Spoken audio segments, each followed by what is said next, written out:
A toda la audiencia que nos acompaña en Ecos del Bicentenario, nuestra cordial bienvenida. Estamos en este programa que realmente quiere ayudarnos a resaltar la alegría de un acontecimiento suscitado hace 200 años. Por eso, gracias por esta amable sintonía, por este deseo de compartir con nosotros el júbilo y también el deseo de conocer la historia que nos ha hecho un pueblo grande, un pueblo de esperanza, un pueblo que camina entre dificultades y también muchos logros. Bienvenidos todos entonces a este su programa Ecos del Bicentenario. De inmediato saludo también a Josué y Andrea que nos acompañan y que nos tienen desde ya la pregunta de este programa. Muchísimas gracias, Padre Tony. Nos encontramos nuevamente aquí en Ecos del Bicentenario y claro que me encuentro muy bien acompañada con Josué. Andrea, qué gusto saludarte, Padre Tony. Ya una noche más, un viernes más de Ecos del Bicentenario para conocer muchos detalles históricos, artistas de lujo tendremos más adelante, Andrea, pero antes la pregunta de la semana ya está lista. Es que no puedo seguir este programa sin mi trivia, Josué, así que ya les tengo preparada la pregunta de la semana. ¿En qué universidad estudiaron José Cecilio del Valle y Dionisio de Herrera? Vamos a ver las opciones. Opción A, Real y Pontificia Universidad de México. Opción B, Universidad Nacional Autónoma de Honduras. Opción C, Universidad Nacional Autónoma de México. Opción D, Real y Pontificia Universidad de San Carlos de Borromeo. A ver, José, ¿te sabes vos la respuesta? Ya la tengo, Andrea, pero más adelante conoceremos la respuesta. Mientras tanto, Padre Tony, también esperamos que usted ya tenga la respuesta a este interrogante. Regresamos con usted. Gracias, Josué. Y entramos ya de lleno a este programa especial que nos encamina a la celebración de este bicentenario de independencia patria. El tema es precisamente elocuente. Se trata de las expresiones patrimoniales de Tegucigalpa y Comayagüela en el siglo XIX. Para ello hemos invitado y tenemos el gusto de presentarles al máster Jesús de las Heras, coordinador de la conservación de colecciones patrimoniales y en la Dirección de Cultura de la Universidad Nacional Autónoma de Honduras. Don Jesús, bienvenido a nuestro programa Ecos del Bicentenario. Expresiones patrimoniales de Tegucigalpa y Comayagüela en este siglo XIX.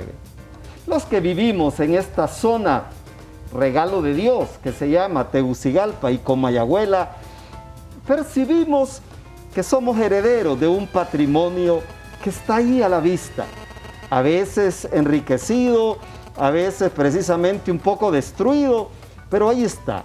Don Jesús, bienvenido, y al darle la bienvenida, su participación sobre las expresiones patrimoniales de Tegucigalpa y Comayagüela del siglo XIX. Muchas gracias, Padre Tony, muchas gracias a toda la audiencia, y quisiera iniciar diciendo que es un verdadero privilegio el poder estar este día con ustedes. Muchas gracias. Ya que de esta forma nosotros nos estamos sumando todos como nación en lo que es el homenaje y conmemoración de los 200 años de independencia, que no solo es de Honduras, sino que también de toda Centroamérica. Es importante entonces mencionar de entrada que cuando hablamos de las expresiones patrimoniales de cualquier ciudad que ha tenido una relación con un pasado hispánico colonial, pues ha tenido la oportunidad de fortalecer y definir su patrimonio cultural a través de incontables generaciones.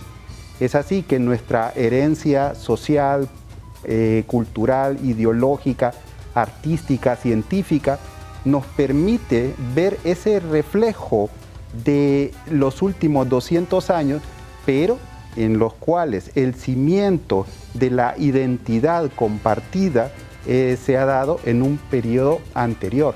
en ese periodo que llamamos el periodo de dominación hispánico-colonial. En tal sentido, Tegucigalpa y Comayagüela son dos muy buenos ejemplos de sitios con una riqueza patrimonial que puede rivalizar incluso con otras ciudades hispanoamericanas. El diario vivir del hondureño actual a veces no le permite reconocer ese pasado, esa riqueza, esa identidad que de por sí está muy bien arraigada y definida en todas las expresiones ideológicas, religiosas, sociales, culturales y que son visibles a través de nuestro patrimonio. Pero no solo de un patrimonio material, sino en ese patrimonio inmaterial, ideológico, que está pues representada a través de tradiciones, cantos, bailes y otras formas que podremos ir descubriendo en esta jornada. Desglosándolo. Estamos hablando de expresiones patrimoniales y hablamos de estas expresiones que están plasmadas en la piedra, en la arquitectura. Pero como usted bien lo decía, don Jesús de las Heras, también hay un patrimonio inmaterial. ¿A qué se refiere precisamente para que nuestra audiencia lo comprenda y se vea identificada con ese patrimonio inmaterial? Muy buena pregunta, Padre Tony. Si nosotros hablamos del patrimonio, inmediatamente pensamos que hay una primera distinción y esa es la que define el patrimonio material, que es aquel tangible, el que podemos observar, ver, medir, pesar, que es pues el que se puede permanecer más tiempo dentro de la temporalidad y trascender a otras temporalidades. Y tenemos un patrimonio intangible, inmaterial, que es aquel que está revestido por el mundo de las ideas, del pensamiento, esas tradiciones, por ejemplo, si tenemos la rica sopa de la abuela, pues cuando ya la estamos degustando es material, pero cuando está dentro del recetario, eso tiene una dimensión inmaterial, ¿verdad? Claro. Entonces, tanto los bailes, las tradiciones, la ceremonia, las ideas, pues vendría a ser ese patrimonio inmaterial. Esta Tegucigalpa querida, como Comayagüela, ha tenido lugares patrimoniales como una expresión de su haber cultural. Las famosas baleadas de la Plaza Los Dolores, que eran famosas. El famoso pozol de la Plaza Colón frente al Mercado San Isidro. Ahí estamos queriendo ubicarnos, querida teleaudiencia. Queremos ubicarnos precisamente ahí para reconocer realmente cómo tenemos esas expresiones. Ahora, de las expresiones patrimoniales, y por así decirlo, arquitectónicas, ¿qué nos queda todavía de estos periodos que han tenido su base esta dominación hispano-colonial? De hecho, Padre Tony, vamos a decir que la arquitectura reviste la mayor elegancia en cuanto a hablar de patrimonio generalmente. Y es de hecho entre las artes mayores, pues la más destacada. Claro. Entonces, si hablamos de la dimensión artística o artesanal, el arte no tiene un cuestionamiento generalmente, ¿verdad?, para poder ingresar al mundo patrimonial.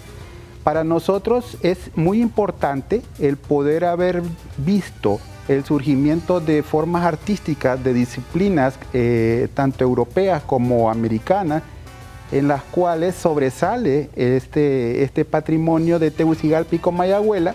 Lo vemos en esas manifestaciones barroco-salomónicas, después un barroco tardío. En el siglo XIX y un poco antes del siglo XIX, pues había manifestaciones de orden neoclásico que llegaron a trascender más allá en el tiempo que en otras regiones continentales. De hecho, vemos que en el siglo XX se sigue arrastrando la forma constructiva arquitectónica propia del estilo neoclásico que tal vez había dejado ya una huella en el pasado de otras regiones, pero en suelo hondureño y en suelo de Tegucigalpa y Comayagüela se continuó construyendo con esos elementos neoclásicos hasta en mediados del siglo XX. Don Jesús, en la Plaza de Roma, por ejemplo, el obelisco central de esa plaza es un testimonio físico del martirio de Pedro. ¿Qué podemos encontrar en Tegucigalpa y Comayagüela? Testimonios del grito de independencia, para decirlo, por el evento que se nos acerca. Es una muy buena pregunta y eso nos exige ver ahora toda nuestra riqueza patrimonial en capas que existía en el siglo XVIII, por ejemplo. Muy bien. Tenemos todas las construcciones religiosas de Tegucigalpa y la iglesia de Inmaculada Concepción de Comayagüela, en el caso del pueblo de indios de Comayagüela. Tenemos los edificios de tipo público, las plazas. Correcto. Entonces, esos son elementos que van a atestiguar la llegada de este cambio el final de la monarquía y el principio del republicanismo a través del proceso de independencia en 1821. Como elementos conmemorativos para ese proceso, pues no vamos a decir que fueron creados obeliscos como Así en el es, caso no existe. de la columna de la Constitución que se hizo en Comayagua, pero es en 1812. Y lo que sí encontramos son estos bienes arquitectónicos como testigos de ese paso ideológico, de ese paso cultural, y que nos hace ver, sin lugar a dudas, algo que muchos están desconociendo en este momento, y es la huella colonial. Esa es la que ha sentado las bases de la identidad compartida hondureña y centroamericana. ¿Y de cuáles estamos hablando, por ejemplo, en Tegucigalpa y Comayagüela? Muy bien, esa es una pregunta interesante porque tendríamos que partir de esa base inicialmente ideológico-religiosa que Correcto. tenemos a través de la presencia católica, y si vemos dónde están las plazas, todas las plazas centrales que después de 1821 pasan a ser los parques, ¿verdad? Ya no tiene el mismo sentido de una administración colonial, donde funcionaba un mercado, donde funcionaba, por ejemplo, los artes que tenían que ver con el sistema de dominación de la corona, exhibiciones de artillería, etc. Entonces eso hizo que se modificara su uso y pasara a cambiarse incluso el ornato a través de la siembra de plantas y árboles. De hecho, la ceiba pentandra, el árbol de ceiba, es un árbol preferido para estos espacios porque viene a significar la independencia. Entonces, el uso que le damos a las plazas anteriormente, plazas de armas, y su cambio a parques, es el primer elemento que distingue a la independencia en ese ir más allá, en Estamos ir diciendo rompiendo. entonces, perdón, don Jesús, que el Guanacaste en Tegucigalpa pudo haber representado en algún momento una plaza. Es en el siglo XIX, ya para 1840, 1848, un lugar donde va la población como un paseo. Entonces era ir más allá de la ciudad. Ahora sabemos que está dentro de toda esta convulsa ciudad en la que vivimos. Pero en otro momento, pues era un lugar de paseo. Diferente, sí, a lo que es el uso del árbol en una plaza central. Correcto. Si la plaza central es en la Merced, frente a la Merced, o frente a la iglesia de San Francisco, allí sí tendría un sentido de propiciar esta ideología independentista y republicana. Gracias, don Jesús. Y cuando regresemos vamos a hablar de la calle Real. ¿Por qué se llamaba así esa famosa calle Real que tenemos en Comayagüela? Vamos a darle nuestro paso a nuestra amiga Andrea, que nos tiene precisamente la pregunta del día de hoy. Muchas gracias, Padre Tony. Así que hoy nuevamente les traigo la trivia de la semana o la pregunta de la semana. ¿Sabe usted en qué universidad estudiaron José Cecilio del Valle y Dionisio de Herrera? Como siempre, les tengo varias opciones. Opción A, Real y Pontificia Universidad de México. Opción B, Universidad Nacional Autónoma de Honduras. Opción C, Universidad Nacional Autónoma de México. Opción D, Real y Pontificia Universidad de San Carlos de Borromeo. Espero usted también sepa la respuesta de esta pregunta. Por los momentos vamos a una pausa, ya regresamos.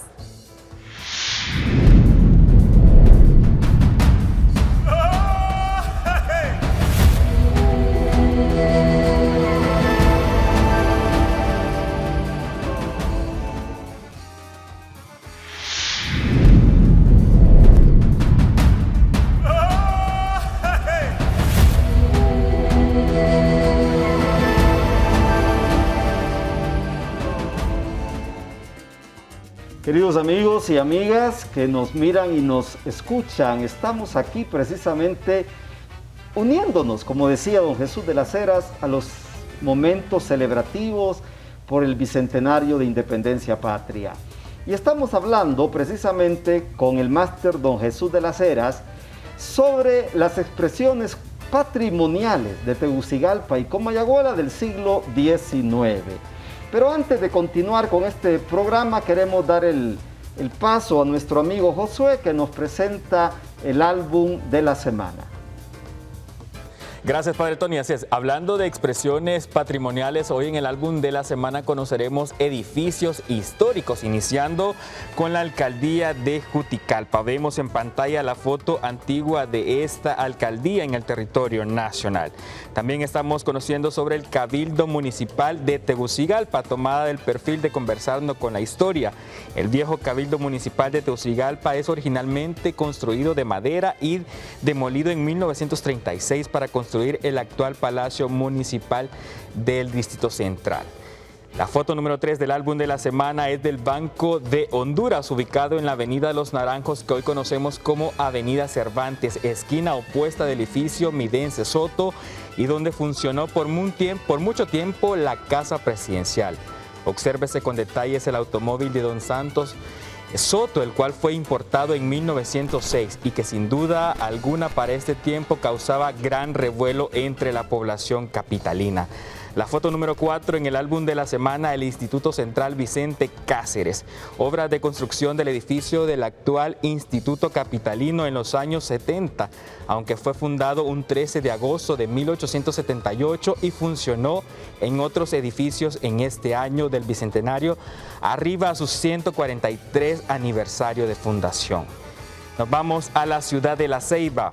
Vemos una nítida y añeja postal de una de las calles de La Ceiba, Atlántida, en 1931. Continuando el recorrido en el álbum de la semana, el Mercado Los Dolores aquí en la capital. Así se veía el Mercado Los Dolores de Tegucigalpa en los años 20. Nos trasladamos al Congreso Nacional, nítida postal de la calle del Comercio de Tegucigalpa en el año de 1955. Vemos el Congreso Nacional al fondo. Ya la foto 8 y 9, el Teatro Manuel Bonilla, siempre en la capital hondureña. Vemos la imagen de la fachada principal de este monumento en la capital antes de ser modificada. Aunque originalmente se llamó Teatro Cervantes, su construcción comenzó el 4 de abril de 1905 en los predios que hoy ocupan el mercado La Isla. En 1906, una crecida del río Choluteca acabó con el proyecto, trasladándose a su ubicación actual en el barrio Moncada e inaugurado el 15 de septiembre de 1915 como Teatro Manuel Bonilla. Recientemente, en 2018, déjame contarte, Andrea, este edificio fue declarado por el gobierno como un monumento nacional. Padre Tony, Andrea, estos son los edificios históricos que tenemos en el territorio nacional. Es importante conocerlos y que como hondureños sepamos un poco y visitemos estas joyas arquitectónicas que tenemos. Regreso con usted, padre. Gracias, Josué, y realmente este álbum de la semana tiene fotografías excepcionales. ¿Cómo se sintieron ustedes, amigos y amigas, exalumnos del Central Vicente Cáceres, con esas fotografías de la construcción del edificio actual y de todo eso que les recuerda esos años maravillosos en los cuales ustedes participaron como estudiantes de este prestigiado Instituto Central Vicente Cáceres? Y estamos aquí continuando con este programa expresiones patrimoniales de Tegucigalpa y Comayagüela del siglo XIX. Hablemos, don Jesús de las Heras, de la calle Real. En el lenguaje latino se le dice el Cardus Maximus, ¿verdad? Esa calle principal donde se movía la actividad comercial, se figuraban los desfiles, las procesiones, los funerales. ¿Tiene el mismo sentido para una herencia hispano-colonial para nuestras ciudades, lo mismo? Sí, recordemos de hecho que en el pasado colonial va a ser Tegucigalpa una población española.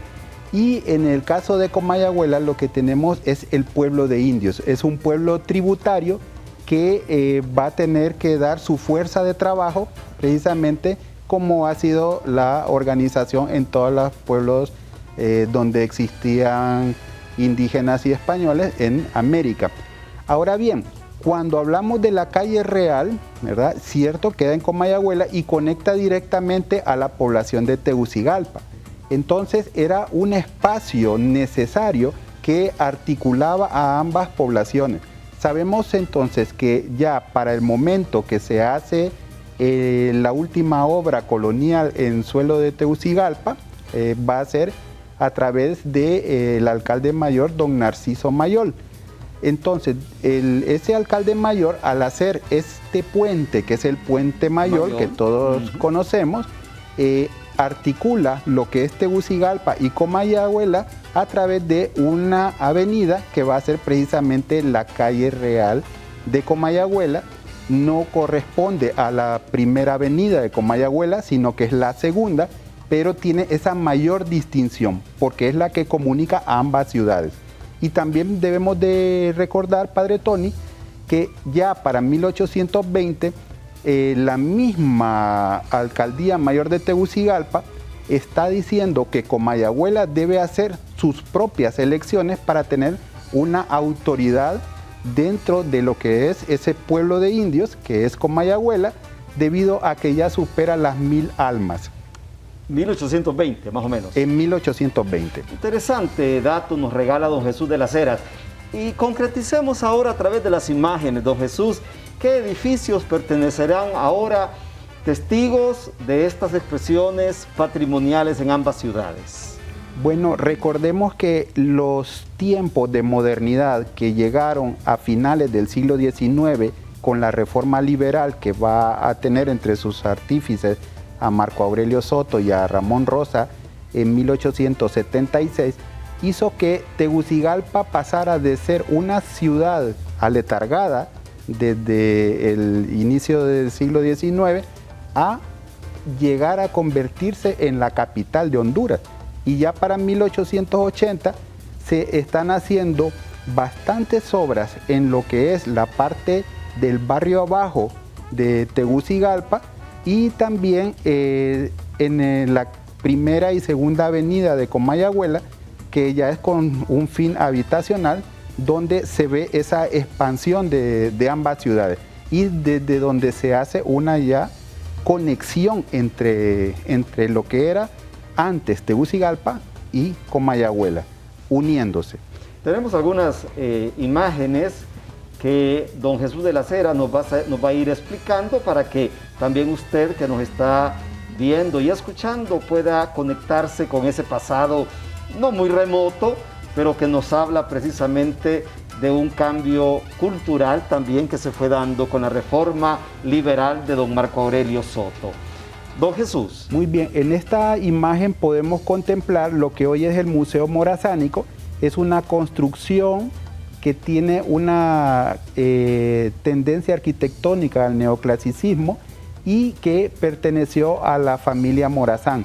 Vemos entonces una propiedad de uso particular en la cual resalta esas entradas muy propias del periodo colonial y del siglo XIX, que es su zaguán, su entrada, lo suficientemente alta como para que pudiera ir una persona a caballo o un coche. Esta es muy estrecha para un coche, pero sí, puede ser que haya sufrido algún tipo de cambio en el periodo del siglo XIX.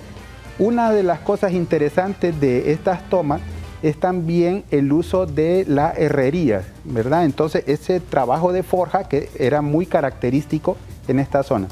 En cuanto al correo nacional, recordemos que Honduras va a unirse a la Unión Postal Universal hacia 1895.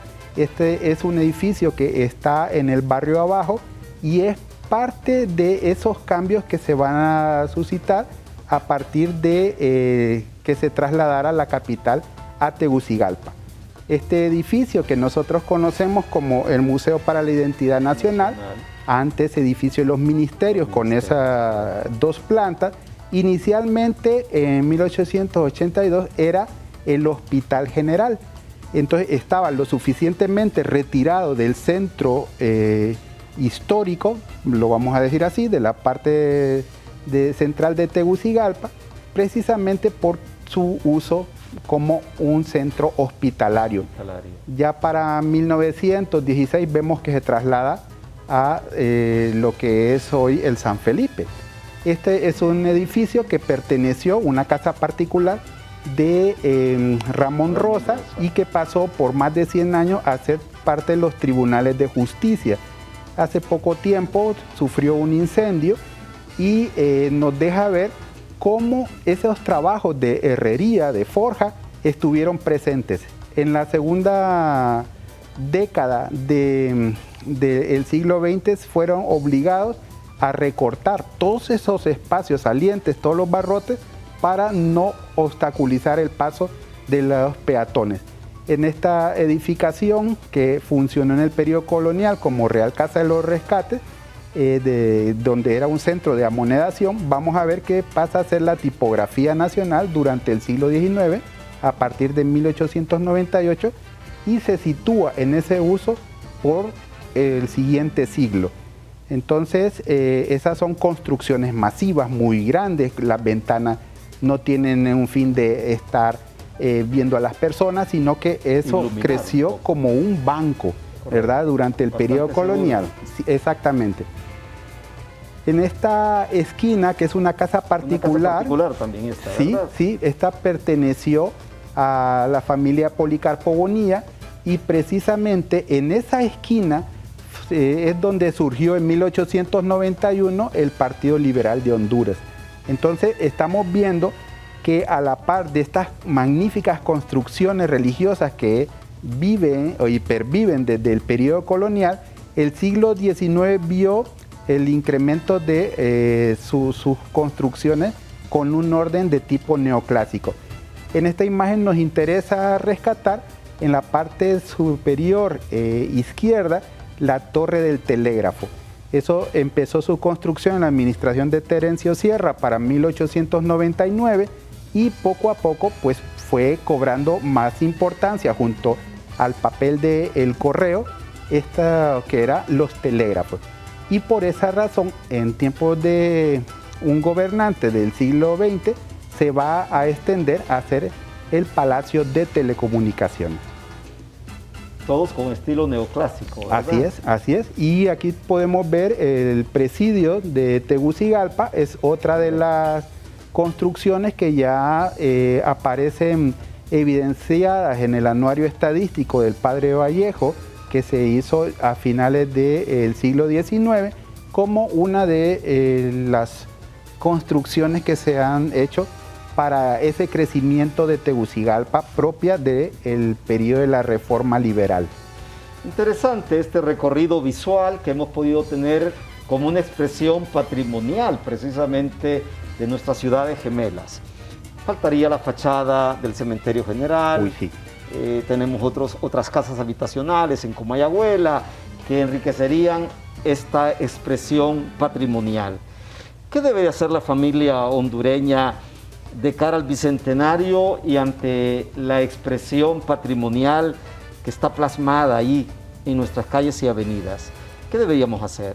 Es una pregunta linda, porque encierra el compromiso que tenemos porque esto sobreviva.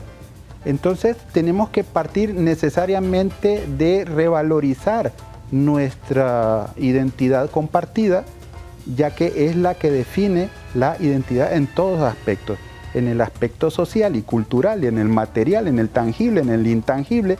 Es que nosotros podemos encontrar la fortaleza necesaria devenida de nuestro mismo pasado. Correcto. Es importante, don Jesús de las Heras, también señalar cómo el Bicentenario pueda ayudarnos como celebración a recuperar este sentido de orgullo por el patrimonio.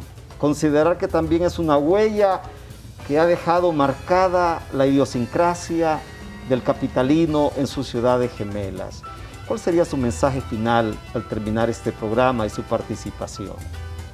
Tenemos que seguir ahondando en conocer nuestra propia cultura, en unirnos como sociedad, en reconocer que nuestro patrimonio y nuestra identidad es lo suficientemente valiosa como para competir con la de cualquier país del mundo, y que por eso debemos de apostar por nuestra sociedad. Muchísimas gracias, don Jesús de las Heras. Quisiera quedarme con su expresión. Podemos competir con cualquier ciudad que ha recibido en el concurso de estos años y verdaderamente en la exposición de su propio patrimonio un sentimiento de orgullo por lo nuestro. Don Jesús, agradecemos altamente el tiempo que nos ha ofrecido. Gracias por su participación y le deseamos muchos éxitos en su labor por el rescate de este patrimonio tangible e intangible.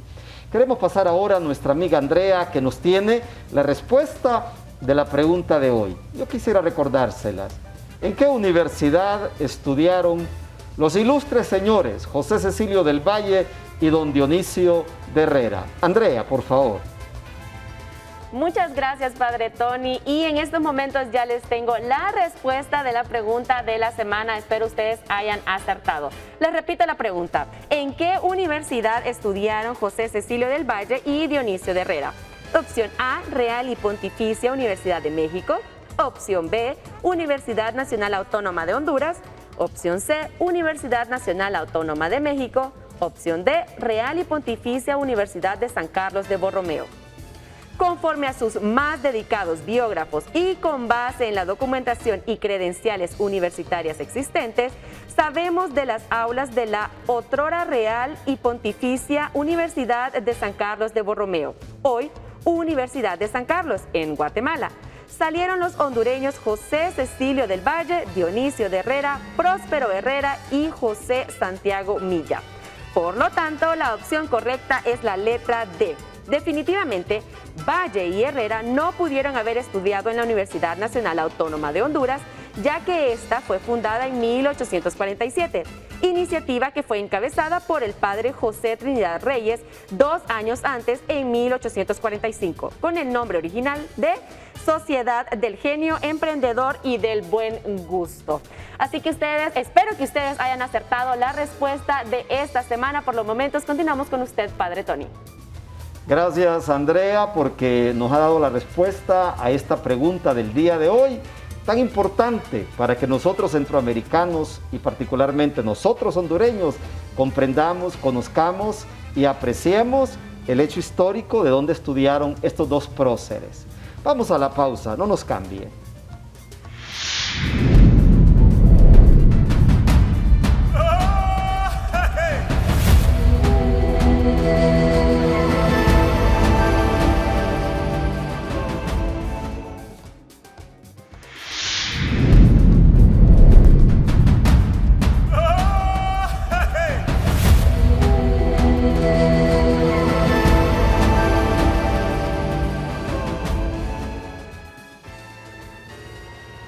Gracias por seguir con nosotros y claramente hoy en Ecos del Bicentenario también le traemos invitados de lujo con Josué.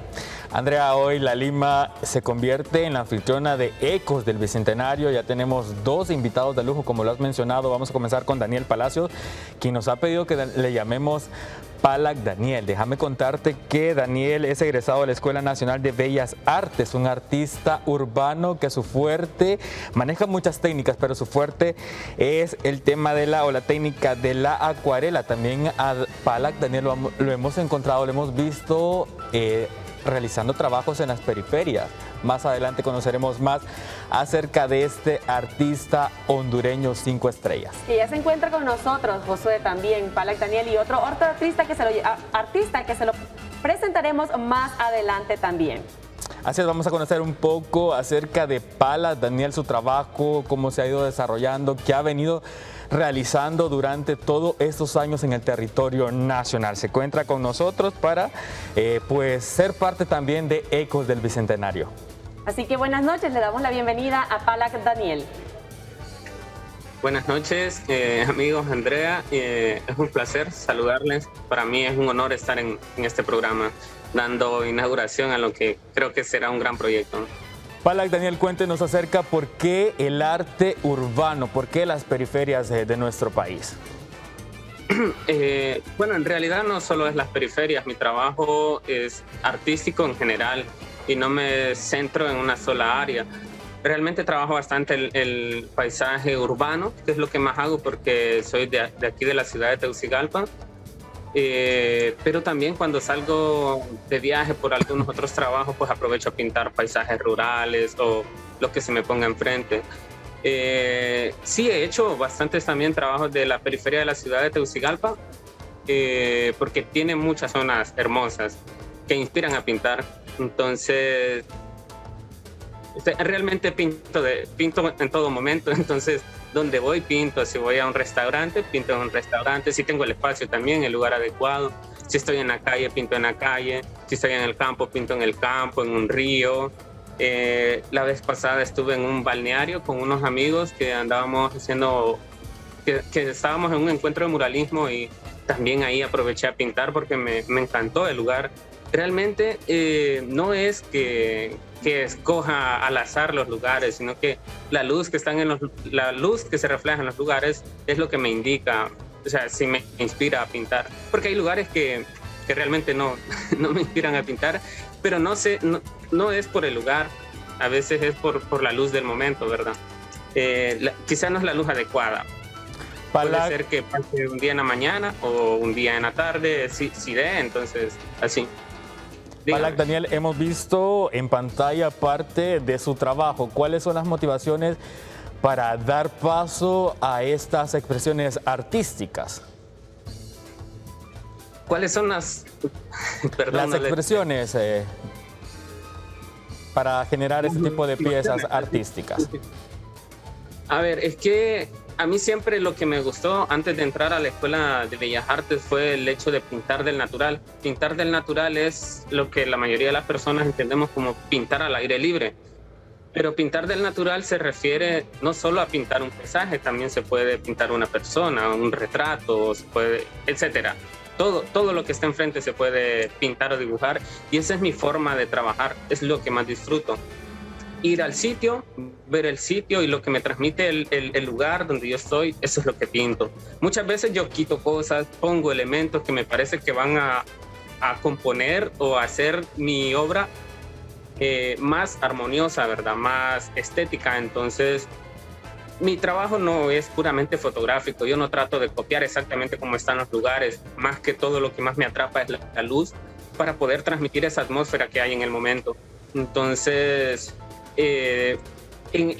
siempre buscando lo mejor para mi obra, yo decido si quito un elemento que me parece que está desequilibrando la obra o que no entona en mi composición, entonces quito o pongo elementos. Todo lo que pueda aportar a una mejor obra, yo lo hago. Cabe decir que aunque hago la mayoría de mi trabajo es del natural o plain art, entonces, aunque hago este tipo de trabajo, también hago interpretaciones de fotografía y en algunas de estas fotografías que han pasado, algunas son reinterpretaciones de fotografías antiguas. Resulta que yo me siento muy atraído por la historia, en este caso de Tegucigalpa, pero en general, ¿verdad? Palak, ¿sí? Cuéntenos, ¿por qué predomina la técnica de la acuarela? Se ha mencionado que mucho la técnica infantil. ¿Cuáles son los detalles, los datos que usted maneja en relación a este tipo de trabajo? ¿Cómo dijo de la técnica infantil? Se menciona mucho que la acuarela es la han llamado la técnica infantil. ¿Es así o no? Cuéntenos acerca de eso. Hay conceptos arraigados en la mentalidad de las personas de que la acuarela es una técnica escolar, digamos, más que todo, no infantil, una técnica para empezar a aprender, pero realmente la acuarela es una técnica, creo que la técnica más difícil, hablando de las técnicas pictóricas, porque hay que manejar al dedillo un montón de conceptos que solo los puede manejar una persona experimentada o que ha estudiado mucho los conceptos teóricos y prácticos de la pintura. Entonces, no solo es el hecho de que se considera la acuarela una técnica escolar, también es que también existe el pensamiento de que es muy difícil, y como es muy difícil no lo practico, no lo hago. De hecho, en Honduras hay muy pocos acuarelistas. No sé, creo que no llegamos ni a 20 acuarelistas en Honduras. Entonces, en parte es por el temor, y lo otro es que, bueno, la situación artística a nivel nacional es bien complicada, por no decir triste. Palac, ¿cómo podemos aportarle, aparte de adquirir sus bellas obras, apoyarle en el desarrollo de su proceso, de su trabajo artístico? ¿Cómo apoyarme? Sí. Bueno, lo primero es lo más simple, pues cuando uno publica una obra, uno espera reacciones de las personas. No es que un me gusta o un me encanta en una publicación vaya a decidir cómo hago o cómo no hago un trabajo, pero sí es muy importante que nosotros estamos ofreciendo algo para el gusto de las personas, para el disfrute, el goce de las personas, y bueno, espera también que las personas reaccionen a ello. Uno es eso, y lo otro que cuando uno puede montar una exposición, pues que sea muy visitada. Realmente que como decía, el contexto artístico en Honduras es bien complicado, y no por la falta de educación o educación a la apreciación artística, entonces no hay mucho conocimiento de arte y tampoco consumo de arte. Entonces es un mercado bien difícil. Sin embargo, si a las personas les gusta y puede llegar a una exposición que nosotros hagamos, pues es perfecto. Palac, Daniel. La relación de una persona con la acuarela se vive más intensamente, se vive mejor cuando se vive de manera personal. Cuando usted ve una acuarela en persona, no es igual al que vea una fotografía. Excelente, muchas gracias por compartir con nosotros. Sin duda, Andrea es un artista hondureño 5 estrellas. Hemos visto su trabajo impresionante, y ya sabemos las técnicas que maneja. Lo podemos seguir también en sus redes sociales. Eso es para todas las personas que pues están viendo y escuchando Ecos del Bicentenario, que pueden buscar a Palac Daniel para seguir apoyando su arte, Josué. De esa manera estamos apoyando a los artistas nacionales en el territorio hondureño. Andrea, pues damos paso también a otro invitado de lujo 5 estrellas. Así es, yo también les traigo un invitado. Les traigo a Manu Martínez, músico, compositor y productor. Es originario de La Lima Cortés, por eso mencionábamos que La Lima es nuestro anfitrión, nuestra ciudad anfitrión el día de hoy, Josué.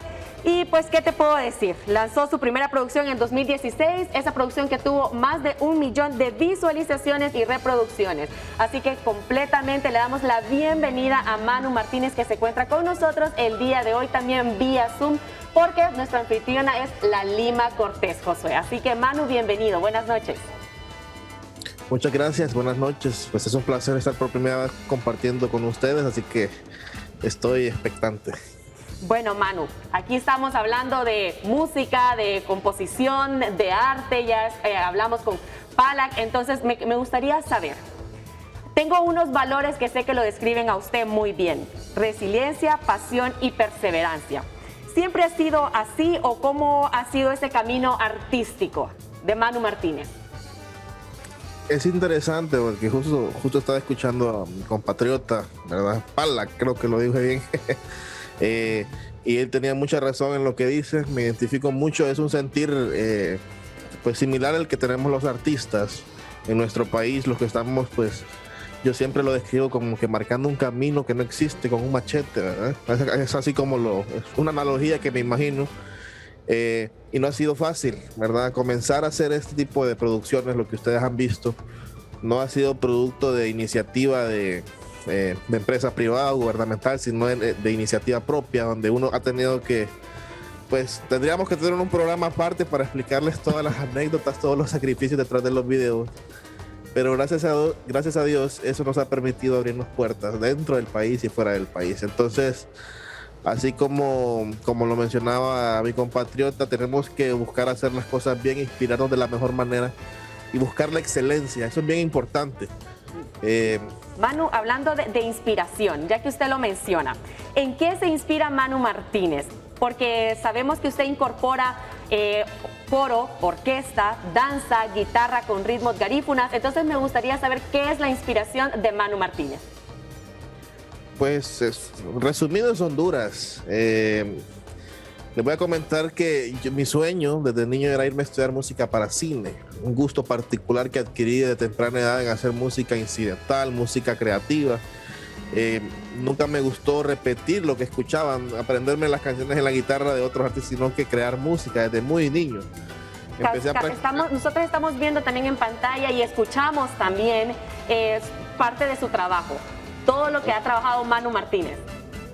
Ok, bueno, entonces hasta cierto punto yo no pude salir del país por temas económicos, porque no había oportunidades, sentí que no había manera de cumplir mis sueños. Hasta que me replanteé toda mi vida y dije, ¿por qué no empiezo a trabajar en mi país? ¿Por qué no empiezo a exponer lo bueno de mi país en el tema musical? Me fui a internar con garífunas allá por La Mosquita, estuve varios meses y he estado viajando aprendiendo la música, y es así como nacen estas combinaciones que ustedes escuchan con ritmos contemporáneos, pop, rock, latino, y escuchan los temas garífunas, los instrumentos como la caramba, el sacabuche, marimba y varias mezclas más. Y lo que se viene todavía es todavía más, es un reto todavía mayor para mí, porque obviamente, así como lo menciona mi amigo, es difícil dar pasos.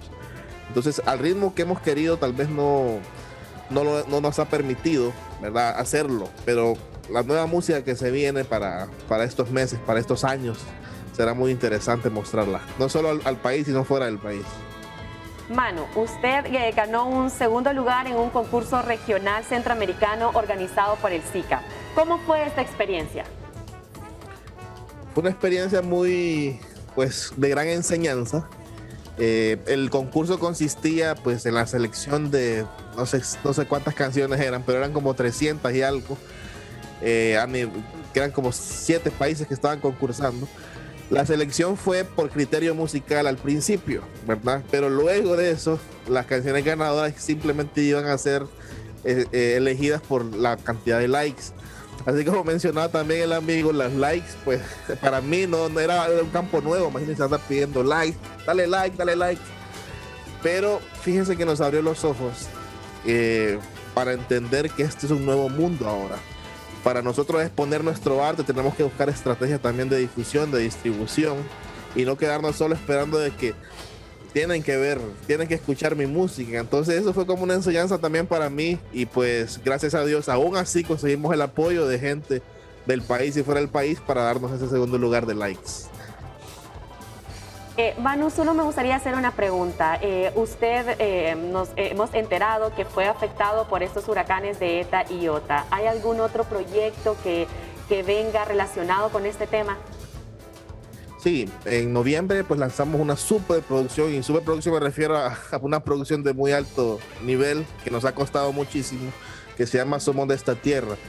Hemos invitado a 6, 7 artistas que también sufrieron los embates de este huracán. No sé, yo se los describo como una película de terror.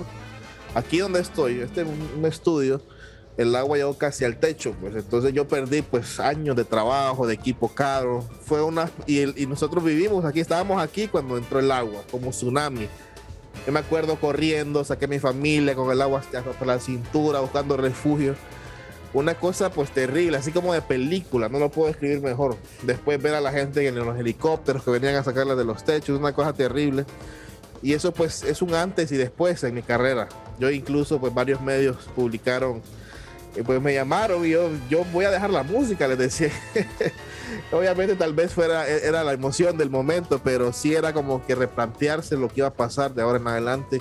Pero gracias a Dios estamos bien con mi familia, nuevamente unidos, produciendo nueva música, y Somos de esta Tierra es el inicio de esa nueva era donde contaremos con diferentes artistas que también sufrieron esto. Bueno, entonces escuchemos, dejamos imágenes y música de Manu Martínez, Baila con la Vida, que podemos observar y escuchar también de esta gran producción.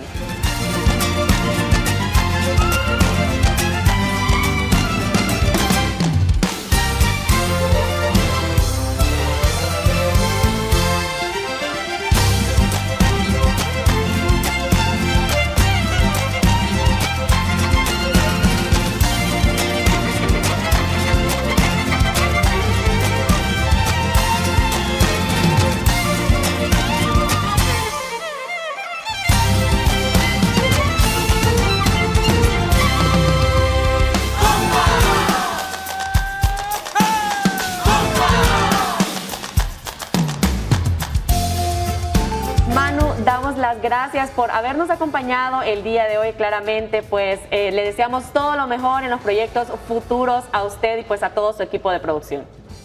Muchas gracias, fue un placer estar con ustedes compartiendo un pequeño tiempo y espero pues que se vuelva a repetir y sea el comienzo de una amistad, ¿verdad? Entre Suyapa Medios y Manu Martínez. Igual un saludo para mi compatriota talentoso, que estoy pues muy impresionado de sus obras. Y espero pues que Honduras pueda crecer, podamos seguir luchando para que nuestro país sobresalga a nivel internacional. Saludos. Muchas gracias a Pala, Daniel, de igual manera a Manu Martínez, Andrea. Tenemos ese compromiso los hondureños en apoyar el talento que tenemos en Tierra Catracha. Las últimas palabras ya breve para despedir este segmento por parte de los artistas invitados. Manu, lo escuchamos. Bueno, como les dije, pues para mí ha sido un placer. Realmente la pasé muy bien y como les mencioné antes, espero que podamos seguir. Esto es parte del apoyo al artista, estos espacios en los medios, estas relaciones, es parte de lo que necesitamos para darnos a conocer, para dar a Honduras a conocer. Así que reitero pues mis saludos, mis abrazos para ustedes, a Suyapa Medios, al equipo y también a mi compatriota Pala por mostrar su talento. Agradezco pues ese esfuerzo, también yo me siento orgulloso como hondureño y la suma de todo esto va a hacer que Honduras crezca. Saludos. Gracias, y es que de esa manera estamos celebrando la independencia patria. Ahora escuchamos a Pala. Daniel. Pues nada más mencionar que recientemente conocí el trabajo de Manu y realmente estoy muy impresionado con su trabajo. Es de de muchísima calidad. O sea, realmente yo me imaginaba, porque la escuché primero antes de ver video, me imaginaba como soundtrack de película, o no sé, la verdad, mi completa admiración para él. No pude hacer referencia a él anteriormente, pero bueno, creo que voy a destacar algo muy importante que él dijo, quizá como mensaje para los que puedan escucharnos, las nuevas generaciones que vengan o también los mismos artistas, independientemente del género de arte que se trate, sea drama, música, teatro, etcétera. Tratar de hacer las cosas lo mejor que podamos hacerlo, con lo que tengamos. No pongamos excusas de traer tal cosa de determinado lugar, que solo fuera del país hay calidad así, se puede hacer este sonido o este efecto en alguna pintura porque ahí hay tales herramientas. No, con lo que tengamos podemos hacerlo mejor. Entonces siempre entregar lo mejor de nosotros en lo que hacemos. Eso sería más que todo creo que lo más importante a destacar de nuestro trabajo. Entonces, sin nada más que decir, me despido y fue un placer haber estado aquí con ustedes. Esperamos que esta no sea la primera y última vez, esperamos que vengan más ocasiones. Alguien me mencionó ahí sería interesante hacer un foro. Me encanta la idea de un foro porque sería mucho más abierto, ¿verdad? Entonces, estamos abiertos a ideas. Nosotros también vamos a estar listos para eso, Palak y Manu. Nosotros también quiero decir que nos sentimos muy orgullosos de ustedes como hondureños, de todo el trabajo que ustedes han hecho por este país. Andrea, las puertas de Suyapa Medios están abiertas para los artistas. Ya sean bienvenidos. Muchas gracias, de verdad, un orgullo para el territorio nacional, para el Estado hondureño.